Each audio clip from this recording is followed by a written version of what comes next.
Thank you, Ms. Malliotakis. Thank you, Mr. Chairman. Thank you, Mr. Secretary, for being here. Under the previous Biden administration, we had 0 trade deals. And in just 5 months, we're seeing more cooperation from Mexico and Canada as it relates to the border and fentanyl. UK, you have a trade deal there. China, we have a framework. Congratulations on the success in last night's meeting. India, Japan, they are now at the table, as are dozens of other countries. And I think it's really important as we approach that July 9th date there for lifting the hold or the pause on the tariffs, that we take into account that we do have these partners who are working with us in good faith.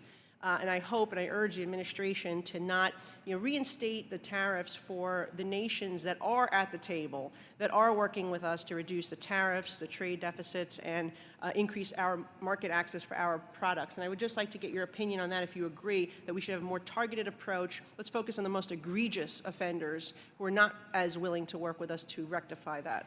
Well, we are focusing on the most egregious.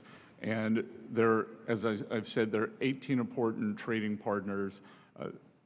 Most of them account for north of 90% of the trade deficit. So our largest trading partners are, many of them, the biggest problem. Many of them have, as I've said, have come with good offers and are working in good faith.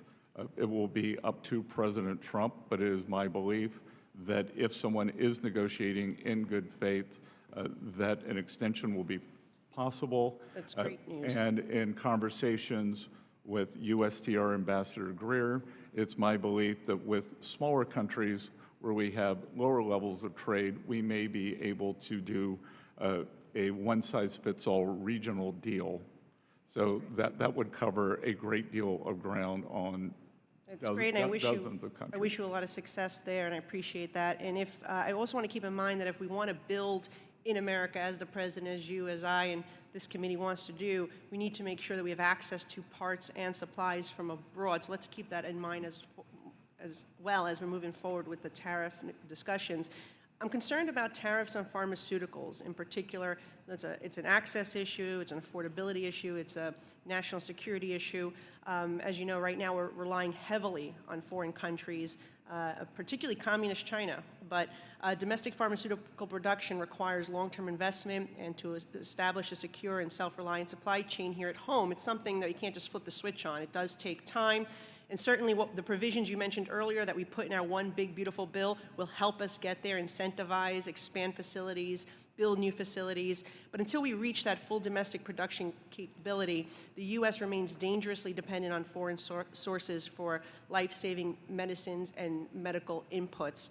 And so I hope that we'll take that into account when we look at tariffs and not place tariffs on pharmaceuticals that we desperately need here in the United States. I, alongside with my colleague, Congressman Schneider, we introduced bipartisan legislation, H.R. 2213, the Medical Supply Chain Resiliency Act. And we learned from COVID that we must, obviously, that our supply chain is too fragile, and we need to do what we can to make it more accessible, these pharmaceuticals. My legislation would address this by enhancing the President's ability to negotiate trade agreements with trusted trade partners to reduce or eliminate tariffs, quotas, and other barriers that create a disincentive to manufacturing here in the United States. It would ensure that critical medical goods and supplies and services are delivered safely, quickly, efficiently to patients here at home. And I hope that you will take a look at this bill. It has some good bipartisan support, good industry support, and it really does complement what we did in the one big beautiful bill to incentivize and give the President that flexibility to negotiate with those trading partners. Yeah, Congresswoman, I could not agree with you more.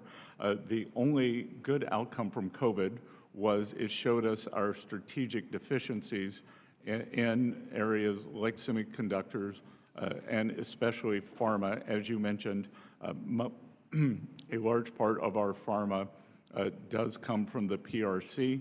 That actually gives them negotiating leverage.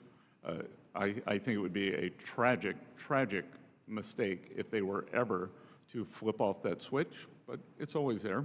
They could. They flipped off other switches. India, who is a more reliable, durable partner, is also a large supplier, but we do need to bring that home. Well, great. I look forward to working with you on that, and an endorsement from you of my legislation would be very welcome. Good. Thank you for your leadership on that. Thank you very much. Mr. Horsford.